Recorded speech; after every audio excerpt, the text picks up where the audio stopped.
Hi, folks. It's Dr. Christine Sauer here with the Sparkles for Mental Health show. It's all about personal growth in 5 dimensions. And today I'm very excited to have Jerry Fu on the show. Welcome, Jerry. Hi, Christine. Hi, Dr. Christine. We're ready to go.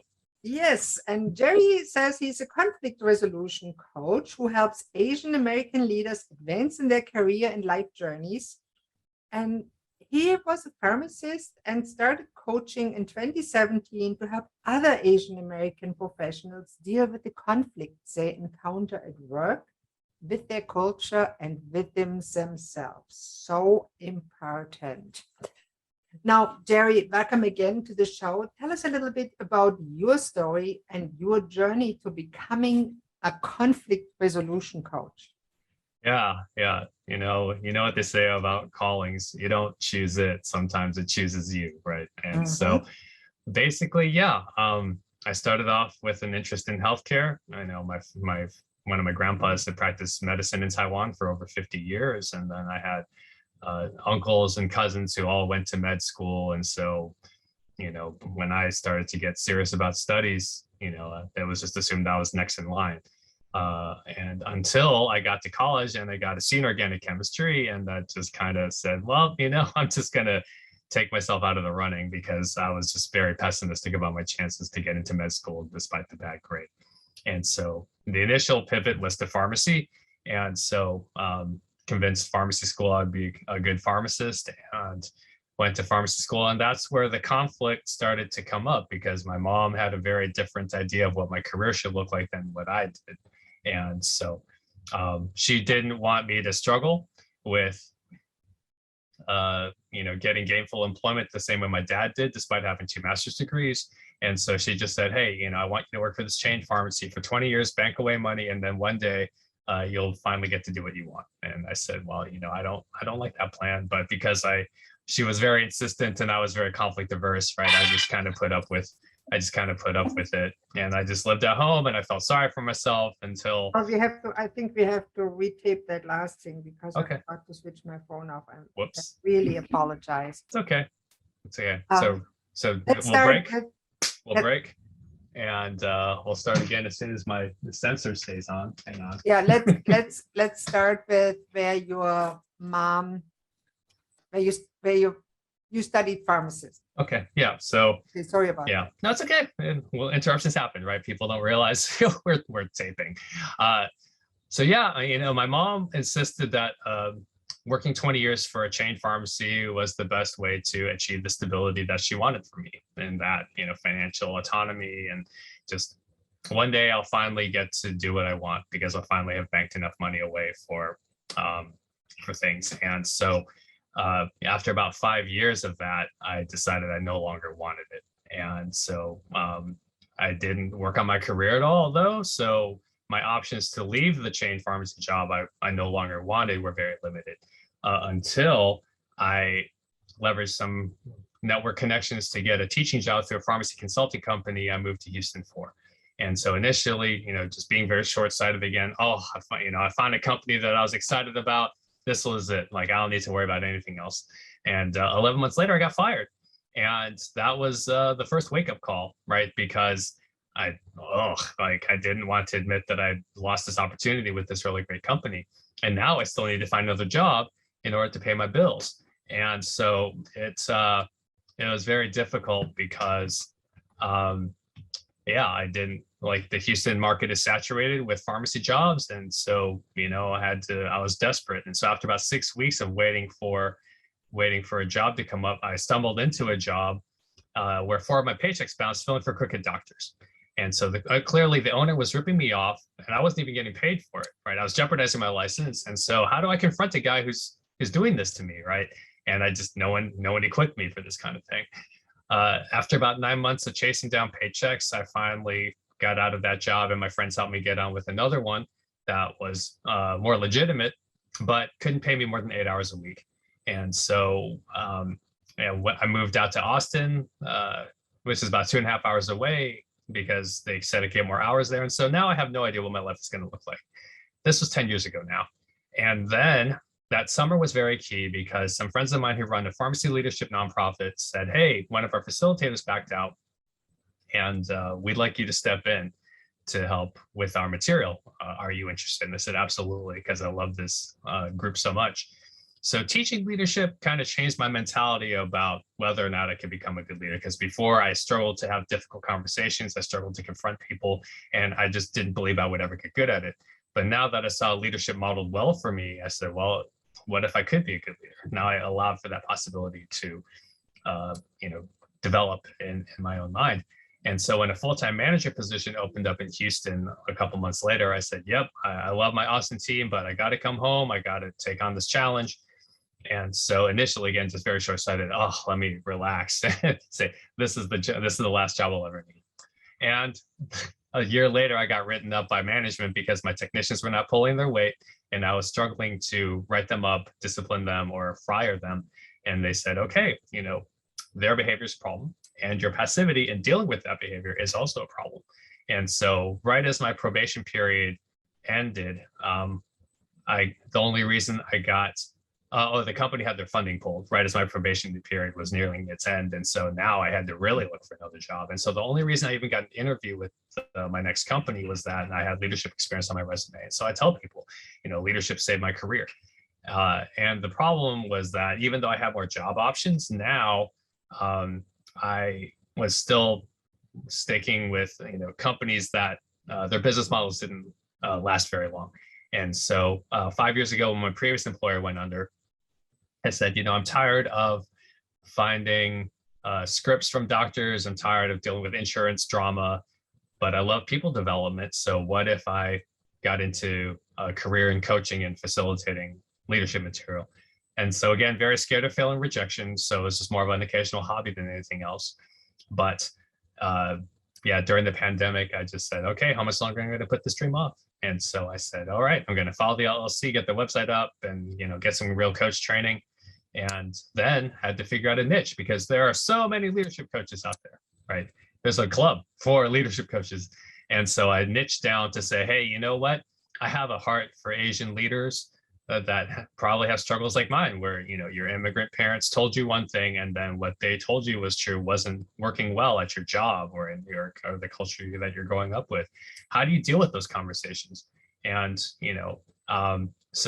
let me turn around and help them respond to their challenges a little more effectively, so that they can be elevated and live a more satisfying life. So that's the long and winding journey to me becoming a conflict resolution coach. Jerry, that's a wonderful story. Now, this show is about how people get to sparkle. Mm-hmm. Let's go back to the lowest point in your life. When was that exactly? Hear from you. Yeah. The lowest point really was the lowest point I'd say was when I got fired, because I just didn't want to admit that I had a bad mentality about how to get the job done. I convinced myself that management would understand why I didn't get the job done. And so I was just so afraid of the disappointment and the shame that everybody was going to ask about. How did you let this job, slip through your hands? How did you waste this opportunity? How could you? And a lot of it was really more just beating myself up than any outside sources, aside from anyone in the company that I used to work for. So what you say at that point, and you mentioned it with the second job, mm-hmm. Did you get mainly fired because you avoided conflict and you didn't want to tell the people that you were leading and responsible for that they were not doing a good job and had to fire them, which is basically creating conflict? Well, the first job was, I didn't have any direct reports at the consulting job. It was conflict with my boss because I struggled to develop a good rapport with her. And then also just, it doesn't matter how good your rapport is if you're not getting the work done. And so when I had convinced myself, I can just tell stories as to why I didn't get the job done, instead of getting the job done, you need to learn very quickly that a company like that's not going to tolerate that. It's one thing when I worked for a chain pharmacy, when as long as I was still better than 70% of the workforce, they weren't going to necessarily fire me for bad behavior. But in a company that holds me accountable to the job because of the consequences that happen when you don't pull your weight, that was definitely a wake-up call for sure. So that first firing basically put you on the journey to personal growth because you said something is wrong that I got fired, and it Exactly. pains. It hurts when I got fired. It Yeah. definitely does hurt when you get fired. Yeah. So when you got fired again, Mhm. and they told you got fired because you're not a good leader, you can't deal with the conflict with your subordinates. How did that make you feel? Yeah. Well, so to clarify, I was written up, but I wasn't actually fired. Like Okay. I was in the doghouse. But yeah, it's I mean, yeah, again, you're just eating humble pie, right? And you're just sitting there thinking, oh, I don't want to admit that I have to grow in this area that I just don't like, and I don't. And when you realize that, you know, writing someone up can be the most loving thing and most helpful thing that you can do for somebody. That was a shift. That was when you start to sparkle, when you realize, hey, it's like when a parent disciplines a child, right? You say, hey, I take no satisfaction in having to resort to this tactic, and like if I don't, the consequences of not doing so are worse. So let me That's a go very through nice this. comparison. A parent needs to discipline a child, and that's conflict. Of course it is. Yeah. I mean, all the terrible twos. So that's Mhm. constant conflict. And some Yeah. parents break in that. Oh yeah. Very nice comparison. So would you say when you grew up, you were a little bit conflict avoidant or conflict averse and didn't really like conflict a lot? Oh, I still don't. And That's a so, good one. yeah. So the difference is just now I kind of have a system in place that compensates for the fact that it's like when I have my gym routine, right? And everything in me when I wake up says, oh, you don't have to go to the gym. I don't want to go to the gym. And then you say, okay, step one, put on my shoes. Step two, drive to the gym. Step three, start your first workout, right? And so same thing with conflict to say, okay, step one, I need to imagine a successful conversation. Step two, I need to take 10 seconds of courage in order to initiate the conversation. That is key. Well, they're all key, but that one is especially important because now, right, if I set the boulder in motion and I lock the gate behind me, now I can't default, I can't backtrack, right? I can't rationalize anymore in terms of not having the conversation, right? Because that's what I want to do. I want to default to comfort, say, no, I don't want to engage in this. I want to stay comfortable, right? It's not so You want to bad. stay comfortable. That's a good point. Yeah. Now, And let me ask you, I yeah. deal mostly with depressed people, and Okay. 99% are extremely conflict avoidant. And sometimes they can't even start when it's necessary to assert themselves, because it's part of being assertive is being able to stand the thought and the actual act of conflict. So how would you teach somebody, oops, that's here, no problem. So how would you teach somebody that is extremely conflict averse, doesn't want conflict, wants to avoid it at all costs, even if it costs them their happiness, which it eventually does? How would you teach them to start asserting themselves and manage conflict in a way that's healthy for both? Yeah. How do you kind of turn the trajectory of your life around by being able to handle conflict better? And you just have to ask them, right? Just get curious and just say, hey, like, is this what you imagined for yourself? Right? Like, what is the cost of continuing to go down this path? Like, are you content with the trajectory of your approach? Well, then they'll say, well, no, of course not. I'm happy. Like, well, I mean, what's your next action, right? Here's where the coaching questions come in. You say, well, what's your next action? Because this takes away the victim mentality. And I say this not out of judgment, but out of love, because I've been there, right? I want to blame everybody else and everything else. And it's nice to feel blameless until you realize you start to feel helpless, because now you're slave to you're vulnerable or subjected to outside circumstances, and you basically giving your power away. And so when you're able to ask them, well, what's your next action? What would you want for yourself to start to, change your trajectory, even just a little bit? And so I would just start with that, because at the end of the day, the paradox of leadership, right, is that you can't make anybody do what they don't want to do. And so there's really two types of leaders. One are leaders in a corporate job, and the other ones are us all that lead our own lives, because we are all leaders for our own life. And we have responsibility how we behave in that. Absolutely. Our subordinates, which are ourselves. Yeah. I really love that. So if you have somebody, what would you tell them how to start? What would be good steps to start to on general, you have worked with a lot of people, leaders in corporate jobs, leaders in individual lives. Mhm. What do they need to do to start learning to deal with conflict in a healthy way?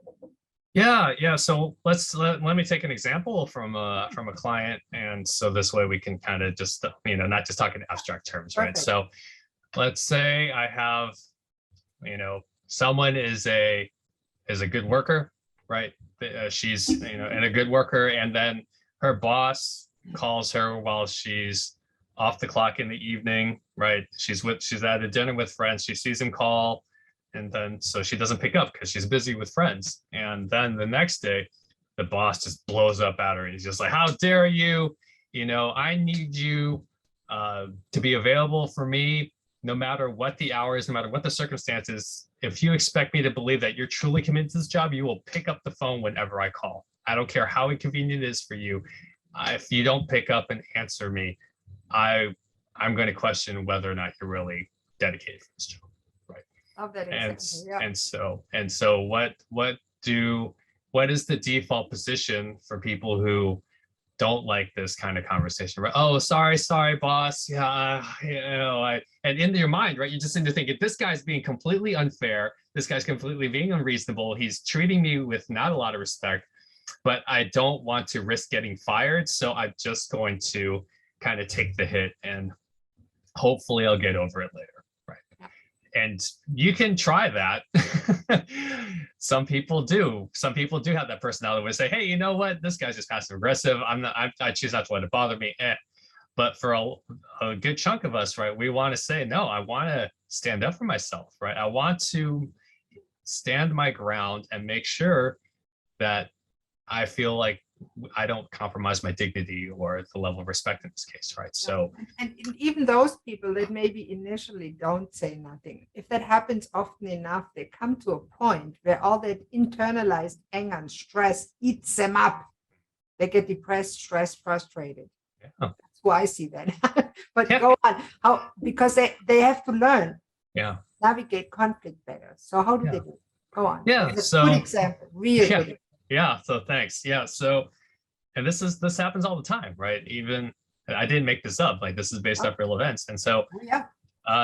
if you're fortunate enough to walk through a coach or maybe a friend who's better at conflict, right? Just we talk them through a conversation like this and say, hey, well, what would a successful conversation sound like to you, right? We say, oh, well, I'd like my boss to apologize, and even if he doesn't, I still want some clearer like expectations and boundaries in place so that this doesn't come up again, or there's a better understanding of how to navigate, urgent needs beyond business hours, right? And so we say, okay, yeah. So a successful conversation would be, maybe there's somewhat of an apology, which may not be realistic, but hey, we can hope, right? We can imagine this, and then so once we have an idea of what kind of conversation they want, right? So some people, they say, I want to restore the relationship to where we really genuinely enjoy being around each other.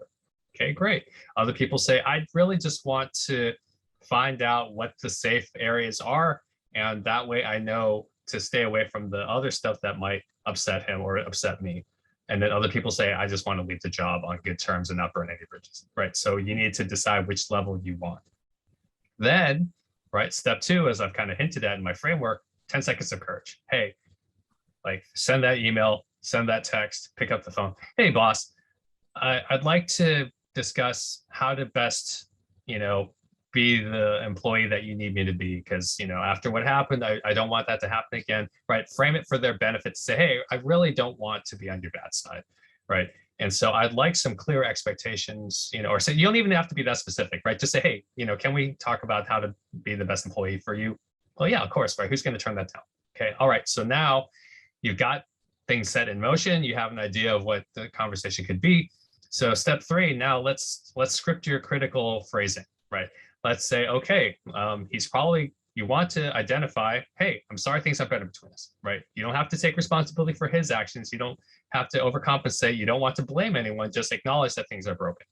Then we say, hey, I'm sorry that if I was out with friends, I didn't want to interrupt anything. And so I'm sorry that if my actions came across as disrespectful. So you want to separate the intent from the impact to say, okay, this was my intent, and I'm sorry if the impact, led to a feeling of disrespect. So, next time you say something like, okay, is it okay that if you call and I'm unavailable, can I just text you and say, hey, I'm occupied at the moment, can I get back to you in the morning or something like that? Just to acknowledge, hey, because what if it was an emergency, right? No one wants to be the jerk that's like, how dare you not pick up? It's like, my mom was in the hospital, right?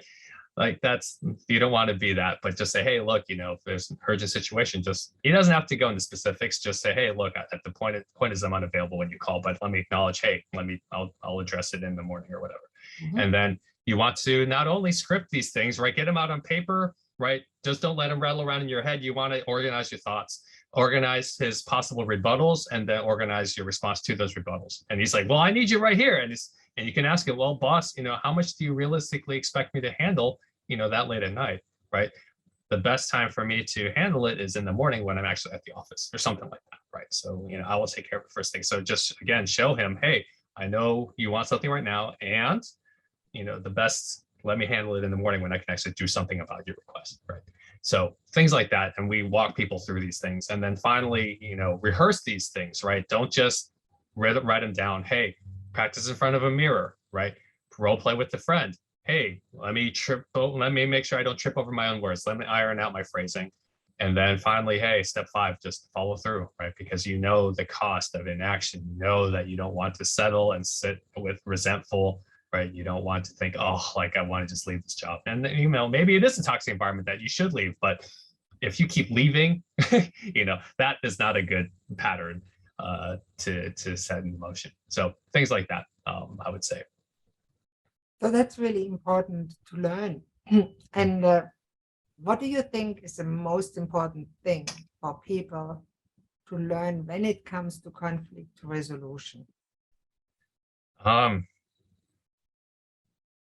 Just to be okay if it doesn't go the way you want it to. Like failure is not fatal and failure is not final. What is failure? Exactly, example. right? What is failure that? In the example you said? Maybe failure is just to say, maybe the boss just says, well, I don't care about all that. Like, thank you for sharing your thoughts, but you know what? I still believe that it's my choice to believe, and it's my terms because it's my company, right? And we say, oh, okay, well, that, I still want you to pick up. I still want you to answer me, and just be aware that there might be consequences. Then like the passive aggressive boss likes to keep things vague so that they have an excuse to get mad at you whenever they want, right? And so we just need to, and when we just need to, and so in that case, again, to say, well, hey, boss, and you can just say, look, I'm committed to being the best employee you need to be. And I'm sorry if you feel that way. You don't say that condescendingly, but just to say, hey, look, boss, here's a compromise I'm willing to make, right? Just to say, hey, even if I don't pick up, I'll always text you and let you know, things like that, right? To say, hey, look, this is as far as I can go. And this is because in the same way, I'm sure you don't like being interrupted with things off the clock. I don't want to be, no one wants to be interrupted with things off the clock, right? So where's that common ground, right? And it's kind of comes back to that Dale Carnegie phrase of, hey, can you get to yes? Are you willing to help me be the best employee I can be? Well, of course. It's like, well, are you willing to trust that maybe I can offer a better way or a different way of doing things so that you don't have to, you ask him, well, what would it take for you to not have to call me off the clock, right? Now you're asking things from his view, and you're genuinely showing an interest in how to, be the best employee can be and to take better care of your boss, right? Hey, boss, maybe you make a counter offer, right? To say, okay, boss, like, if this is not acceptable, like not picking up the phone, can you just check in with me at the end of the day, right? And make sure that I have everything to be aware of before I leave, so that, when we come back in the morning, I can have a free evening to myself, right? Then to be willing to, hey, maybe there's a different solution, right? To be creative and generate more ideas. That's another thing that'll help you, right? Hey, maybe there's some solution beyond what we've already come up with that maybe we would work better. Right. So that's part of it. Learning to negotiate, create, and say, hey, boss, I'm just trying to co-create a solution with you. I'm trying to collaborate with you so that this thing that you want, but I'm struggling to give you, maybe there's another solution. Are you willing to discuss that with me? So sometimes the question is, how do you know in a certain situation, and it could be at work or even in a relationship, Mhm. that you need to address a situation, that Mm. conflict is necessary? Mhm. How do you know? um, I a put you good on the spot. no, this is what I signed up for. Yeah. I love this. Well, I mean, what are you tolerating? That's the question you have to ask yourself. Like, what are you tolerating, right? How much what, your feelings are a good gauge as to whether or not something needs to be addressed. Are you tired of your roommate leaving dirty dishes in the sink for you to clean up every night? Are you tired of them having a dog around and the dog sheds everywhere, but they never vacuum it up, right? Mhm. I'll give a personal example. At one point, I was in charge of a townhouse, and I had a roommate who defaulted on his lease, and I Mm. knew he was going through a rough patch, but it didn't change the fact that as long as he wasn't contributing to the cost of living at the townhouse, he had to go, right? It's not fair to the other roommates if he's just kind of freeloading off our generosity. It doesn't change the fact, even if we're generous, even if we want to help, it doesn't change the fact that he needs to pull his weight. Okay. And at So this what did point, you do in this point? You oh felt unhappy, upset about him not pulling his weight? yeah, no, I mean, I'll be happy to tell people this is not a pretty win, right? This is one of those ones where you just kind of inch forward and eventually trust that you'll cross the finish line. And so the first month it was just, hey, you have to move your car out of the garage because you're not paying for it, and the other roommate is paying rent, so you're gonna have to take your car out of the garage. Even worse, I found out that he was just happy I didn't actually kick him out yet. Like, he knew just how he knew that he was on thin ice, and he was just banking on the fact that maybe Jerry's just too nice a guy to actually follow through. Mm. So the next thing I had to do was put an eviction notice on his door that just said, "Hey, look, uh, I don't want to keep knocking on his door. I'm just going to put the notice on there, and I'm going to let him read it." And then, of course, that's still kind of a cop out, right? Instead of, hey, look him in the eye. Hey, man, like, rent has been due, and you need to either pay up or leave, right? And so the next morning he reads the eviction notice, and of course he begs, and makes me feel sorry for him, and things like that. And so I'm like, fine, here's a week extension. You haven't had time to look into the resources I've given you to possibly look for financial assistance. Okay, here you go. You asked for a week, I gave you a week. Still nothing, right? Still just vague promises. Hey, I'm working on it. I'm working on it. And so at that point, you just realize that if he's banking on the hope that he's actually going to come through, but he has nothing to show for it, Mm. you just have to stop letting him let that have leverage. And I told him, I'll call him Mike. I'm like, Mike, look, it's not about the money anymore. I've given you every extension you've asked for, and you have not come through with anything. So if you do actually successfully get money, then please use it to cover rent at your next place that you're living. And only then did he finally start packing up his things. And I mean, I was surprised at my own success at that point, because I already lost another month's worth of rent because I just didn't have the courage to kick him out sooner. And that's hard because he was a nice guy. His checks cleared for a while. It was on a weird pay schedule because of his job history, but as long as he was paying, he was an okay roommate. But it doesn't matter how good a roommate they are if they're not paying rent. That it's you don't those actions supersede anything that they could do to keep the house clean, or cook for you or anything like that. So And I think, thank you for that. That's a really nice explanation of the process that people have to go through to learn to manage conflict and to navigate conflict and to realize how to go about it. And maybe now, where you learned how to do it, you would be a little bit more direct, would you? yeah. So there's a way to be direct without being blunt, because unless you have a really, really good relationship with someone, the being blunt is not something I would necessarily recommend. Just because there is a certain degree of finesse instead of force, right? That's one of the catchphrases I like to use. Hey, use finesse, not force. Like it. Because you can't twisting someone's arm into agreeing with you may get the compliance you're looking for, but will not actually result in any kind of inspired movement on their part, right? Just hearing them tell you that you're right doesn't actually result in the desired change in action. So instead, you're just trying to, again, lean into this and co-create with them. Hey, we're both trying to work at the same solution here, right? So in Mike's case, he said, hey, look, we both understand that this is just going to be really uncomfortable for both of us as long as you're not, meeting the terms here, because it's not fair to everybody else. So please, I'm giving you two choices. Please tell me which one is more realistic for you. Jerry, that is a really important topic, and conflict resolution. Anybody should learn it, not just in the corporate world, in the private world, when it comes to renters and around you, but it happens in relationship and with yourself. And maybe we can talk about that more on another show, because it is so important that we learn how to navigate. I wouldn't say avoid or resolve conflict, because sometimes it just can't be resolved, but it has to be endured until you got rid of it. yeah. I mean, and what does it do, right? Well, let's say you do resolve this conflict. Mike moved out. He gave away his keys and the other. Guess what? I'm going to move on to the next challenge, right?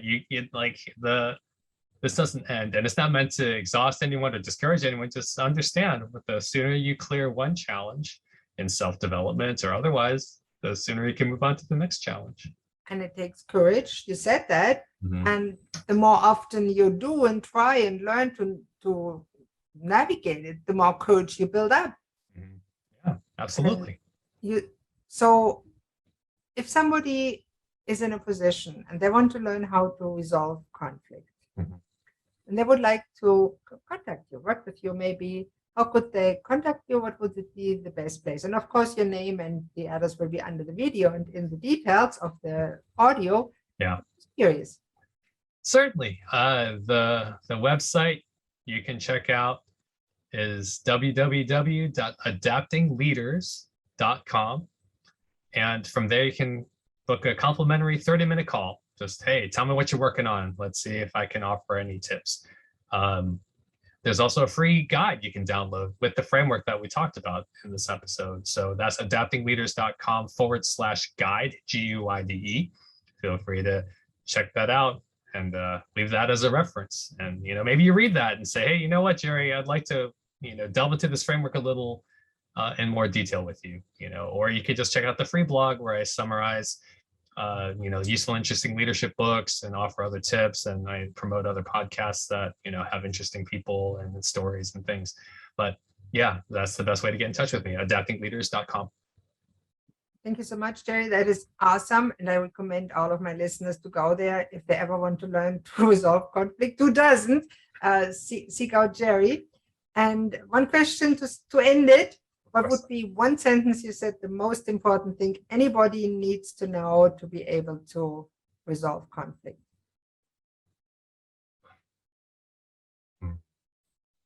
I don't want to say anything cheesy or contrived, so I'm going to say. But you said in the beginning, and let me just remind you, if it's still the same, you said the most important thing is to do it, to do it over and over.